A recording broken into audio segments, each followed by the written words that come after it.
Welcome to Hit and Run Candlesticks and Rick's Market View. As a reminder, we will be having our public e-learning tonight, 8 o'clock Eastern, in the live trading room. The password will be 1234. You're more than welcome. Thank you. Let's see, yesterday we had a very nice gap up and a strong day up into the 34, and then toward the end of the day, looks like we gave back some of the gains, not all the gains. We still have the gap. This comes after a gap up, which comes after a Doji, a gap down Doji Bullish Engulf. Very powerful reversal signal here. Combination, very powerful combination signal. We've got a nice rally here, and the pullback or the profit taking is not surprising at all that we have a little bit of this profit taking and consolidation. We closed up over the T-line, and if you watched my yesterday's video, that's all we needed to do today, or yesterday, was close over the T-line, and that's what we did. Today, that's all we're looking for. We're looking for simply a close over the T-line with a reasonably good candlestick. We don't want a candlestick that may be where it gaps up and closes all the way down. We want a candlestick that just kind of rolls in here and holds at these levels above that T-line. That gives us our short-term swing low signal and our momentum trade where price is now leading the T-line. That's our short-term trend. We cannot forget, and we must keep in our mind that overall we are in a downtrend.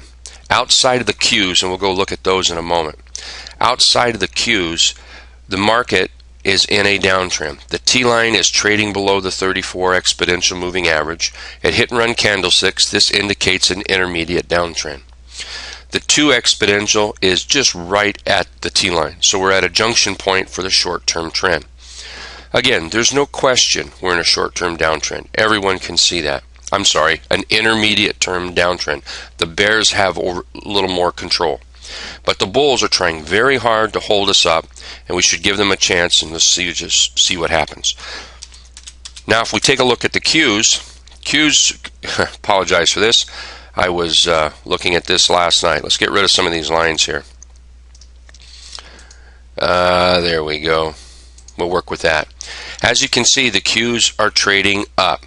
The T-line is over the 34 exponential. That gives us our intermediate trend up.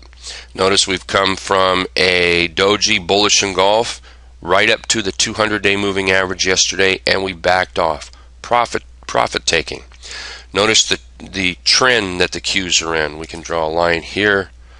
The channel. Let's see if we can get this to work. There we go. You can see the channel there, and then if we put a line up here, you can see the channel. The upper channel. So you can see the Qs are making lows, highs, higher lows, higher highs, higher lows, moving right up.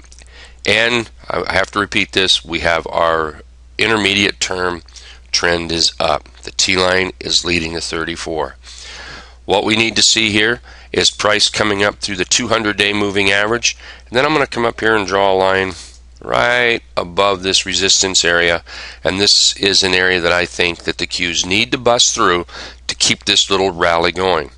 About 50, what is that? About 56.95 area, right in here. So we need to get through this area, through this upper trend line, or even if it comes up to this area and gives us a little pullback, it still could be higher highs, higher lows, trending up. Okay, let's we'll call that a day.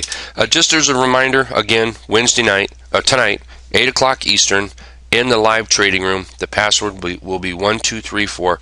You're more than welcome to join us. Thank you very much. Hope to see you in the trading room today.